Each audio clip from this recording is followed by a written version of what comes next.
quickly send out a quick little invite here.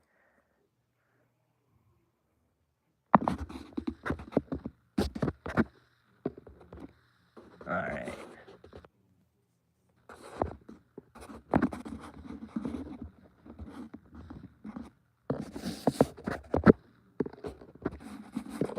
And one more.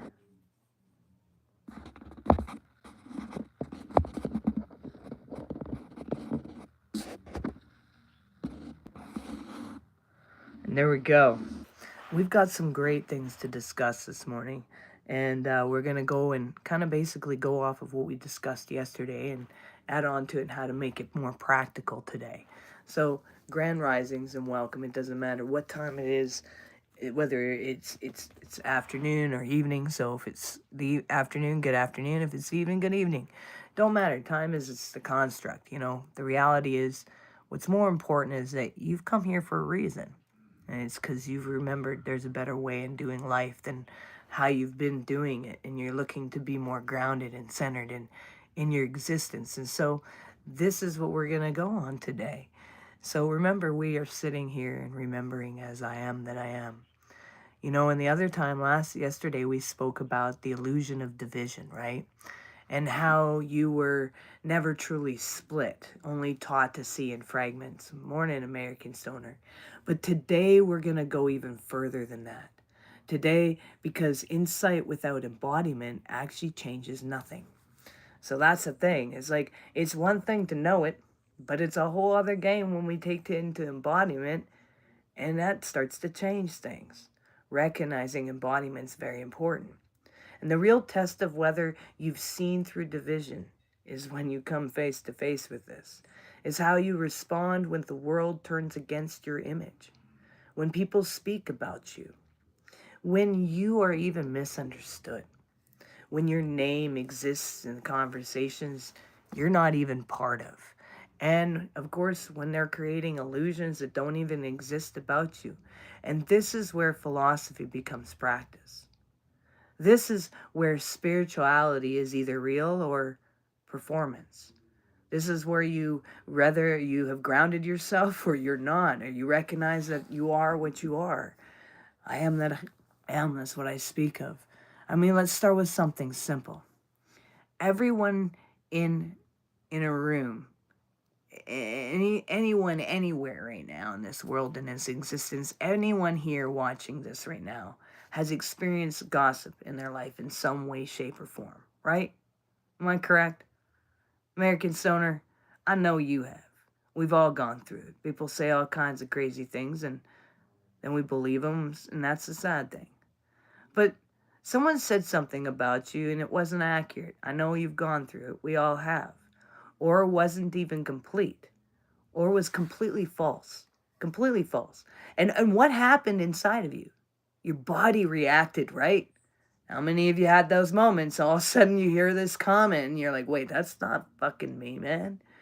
And your body reacts and your chest tightened and your mind started racing. And you wanted to correct it, right? How many have gone through that? And you want to defend it. You want to fix it. Do you want to know that that reaction in the human body is actually not random at all? It is actually biological.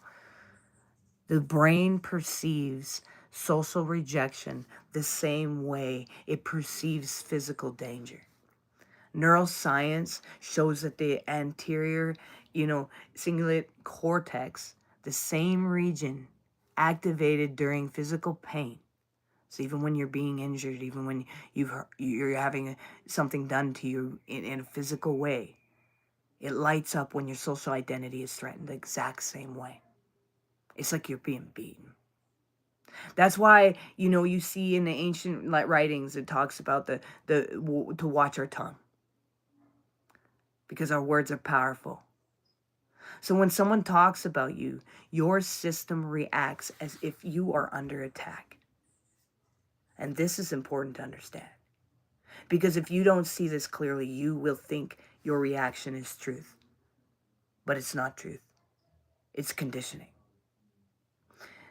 Now understand, even so is it when we respond. We've been conditioned to do these. I'm not saying that this is healthy or even good for us or even what we should be doing. What I'm going to teach today is actually how we don't have to fall into the trap of what humanity does.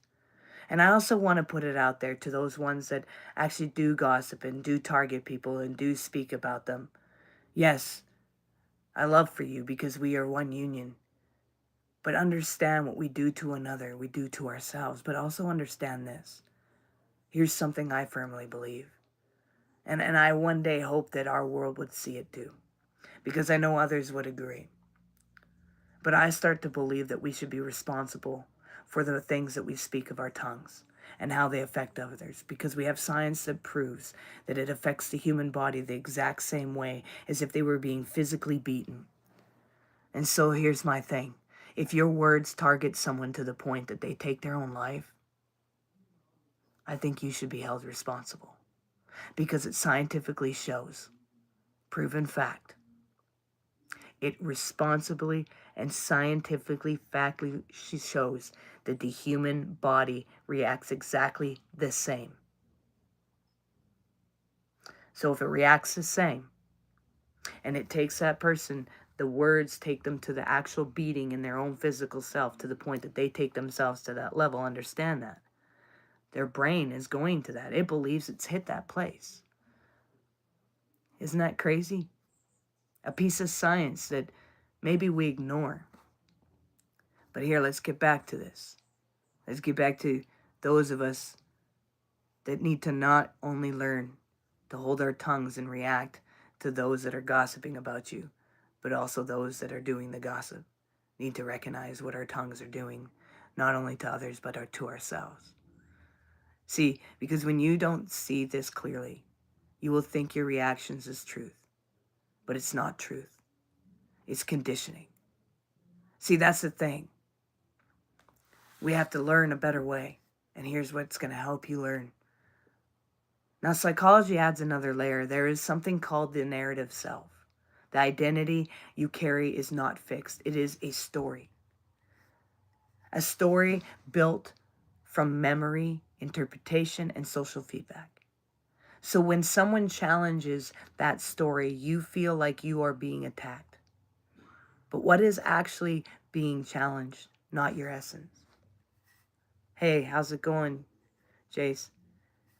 Just your narrative.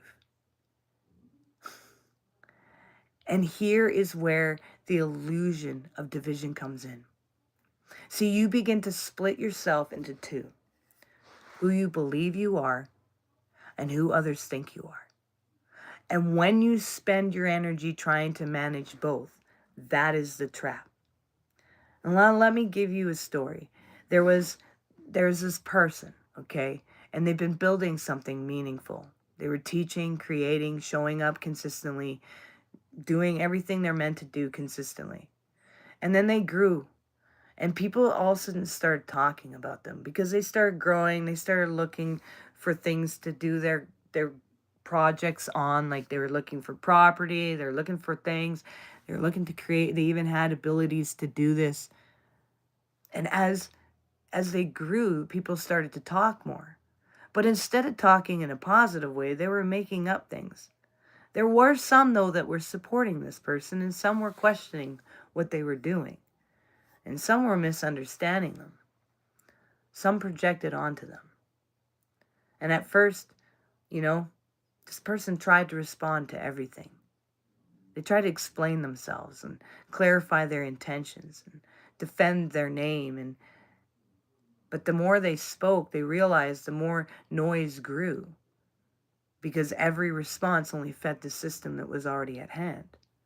No one was even there to listen or care. You deal with a lot of kinds of I say and saying off, Forrest Crump life is like a box of chocolates. You never know what you're going to get. It's so true, American Stoner. Oh my goodness. But because every response fed the system until one day, this person stopped. Not out of avoidance, no, but out of clarity. They realized something simple. They were sitting in nature this one time, and they realized while they were sitting there, The wind was blowing and the storm came in, but the mountain stayed, and it stayed still, and it didn't respond. And nature was teaching them, I cannot build and defend at the same time. I either keep building or I go and defend. And I realized that wasn't going to do anything. And from that moment, that person chose to build instead. They decided to build in their own lives and let the noise that exists without them being even paying attention or giving any existence to it. Even months passed.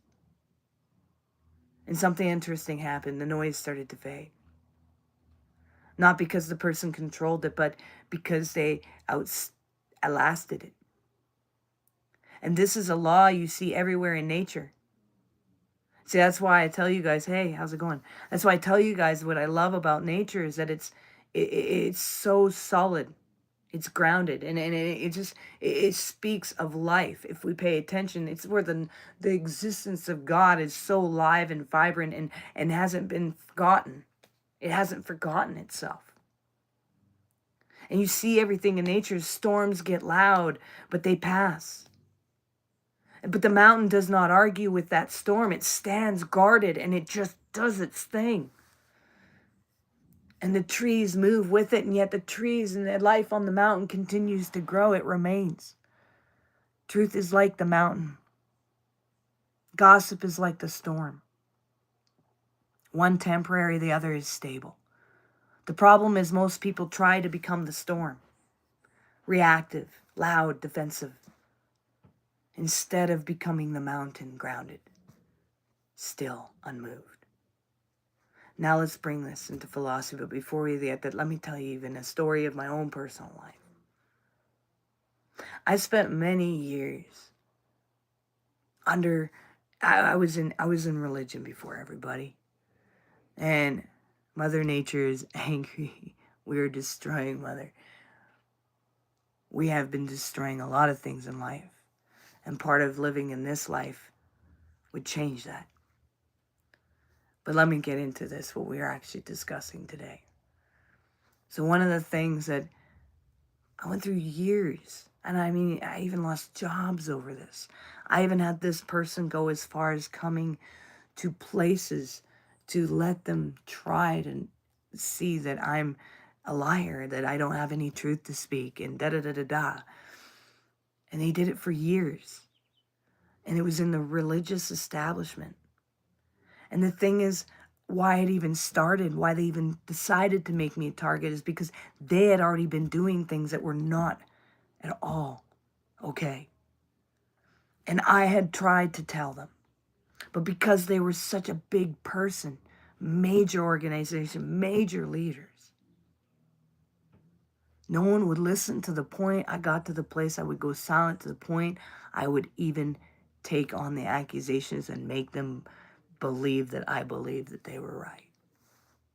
But yet I didn't. I just went silent. They just took the silence and built on it. But 15 years later, they got busted. And it went global. And they got busted for child sex trafficking. And see, I tried to say the things that were going on that were uncomfortable. Like having someone show up in my home, in my room, in my sleep. But see, after that, I was the target. And I've had gossip do that a ton in my life, to the point I've had guns taken right to my head. But I still stay silent. I did not go defend. I let the gossip go. And I became the mountain. Grounded, knowing I am that I am. Unmoved. And let me tell you, now what I see in my life and I witness is those people who even came against me have come back and said, forgive me. And I even gone to other places and started to oust out all the others that have done this. And then pointed out that I'm a person of truth. So just understand that the grounded person, the unmoved person, they're the one that, when at the end of the day, Walk away in the beauty. One of your friends got second stage lung cancer. Doctor told that he won't live anymore. Then my friend left everything, starting to spend time in nature. He stayed encamped in nature for 6 months. Dude, I did it for 7 months. Let me guess, he's still alive. I bounced out of hospice, paid for my own funeral, died, bounced into my body again on my own choice. I still sit here with over 50 different conditions in my body, with letters to back up everything. And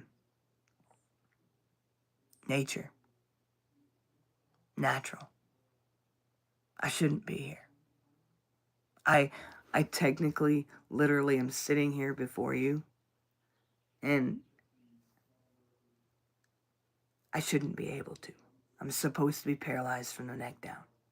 They want to do 10 to 14 different surgeries, but yet literally documented that they have misguided and ignored many conditions to the point I'm in the state I'm at now. But nature and me doing what I do, it's why I'm here. And this is why I teach this. Because it's that thing too, right? If we listen to all the chatter out there, it'll eat you up. But if you learn to be grounded, still unmoved, the rod of steel down a spine that holds you there, the eye of the storm, it changes everything.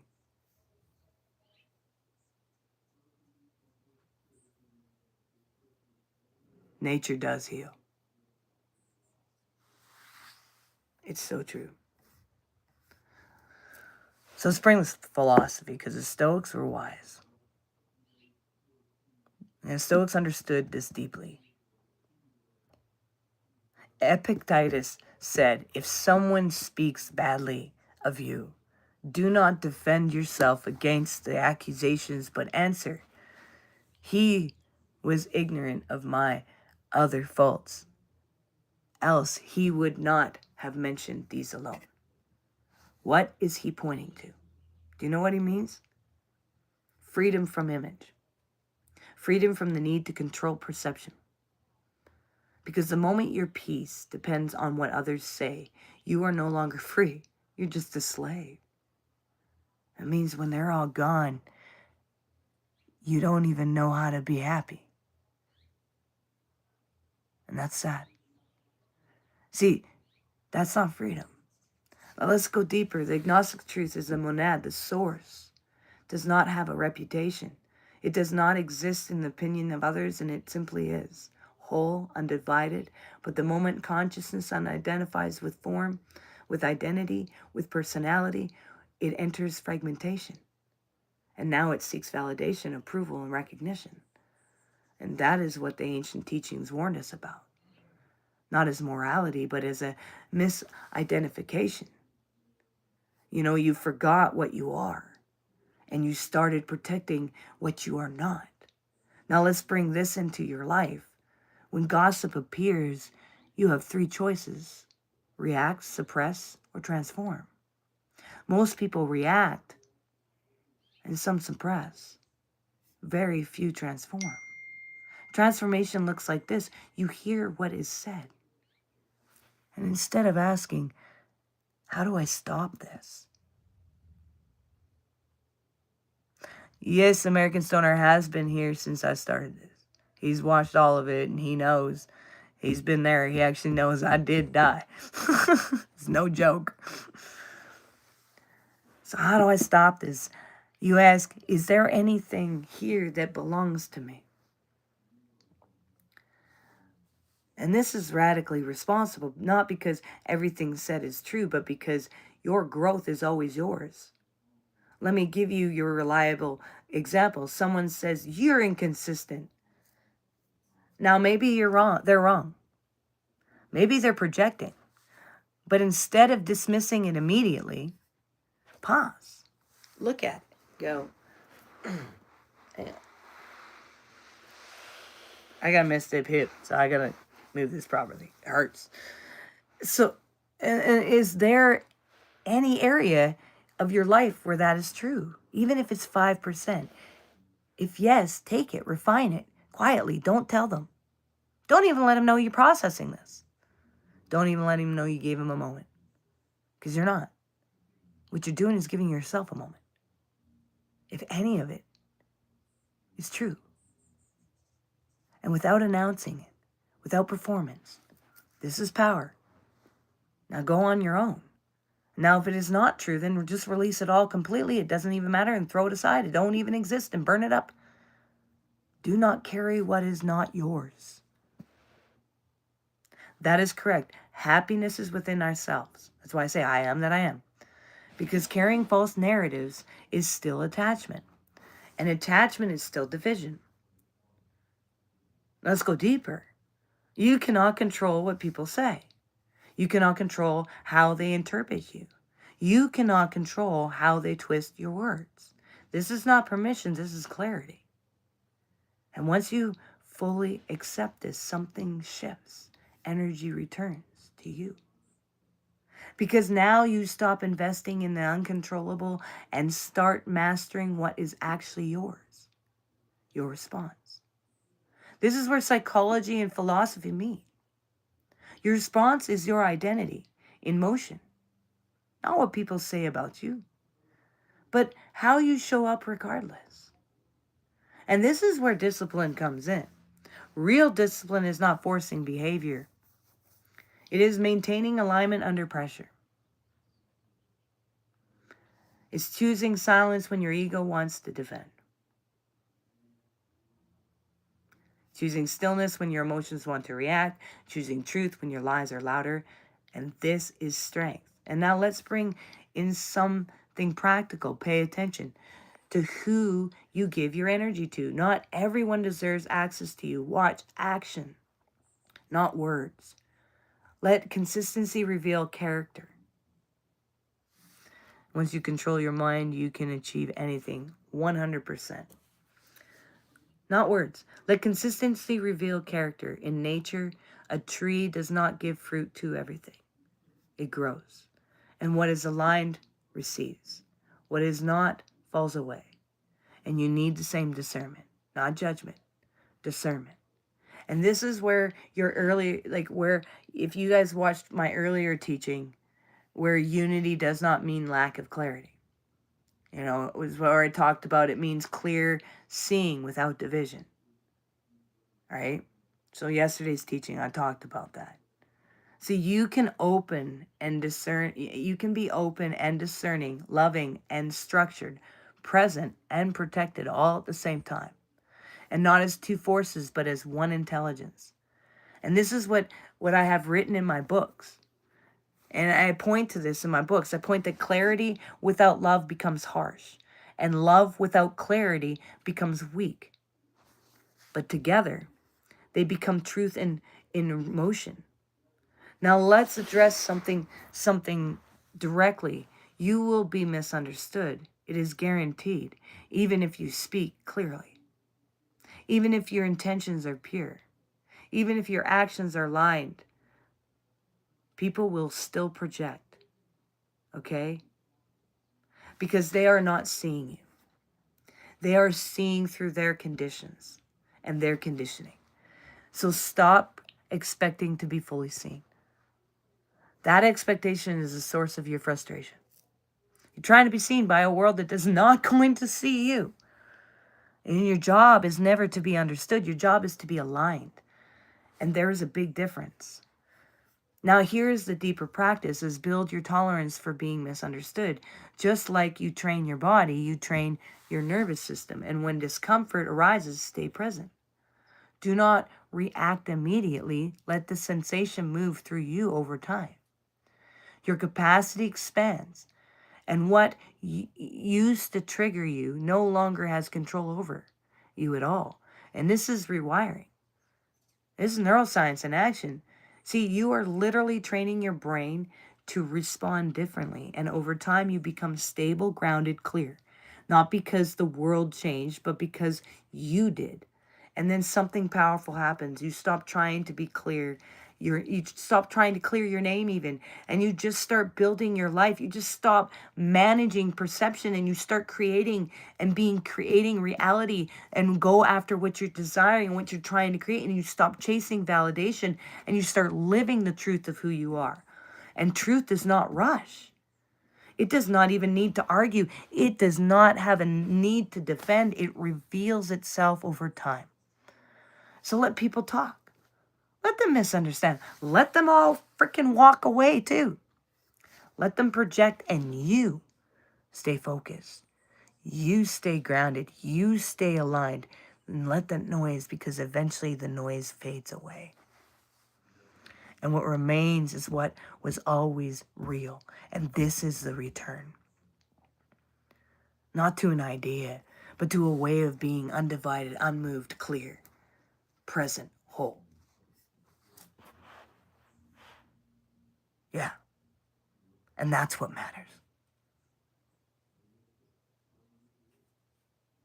Your peace. Because I'm going to tell you something. When it comes time to transition from this world, nothing, none of those people, no one, none of the things in your life, you are the only thing left standing there.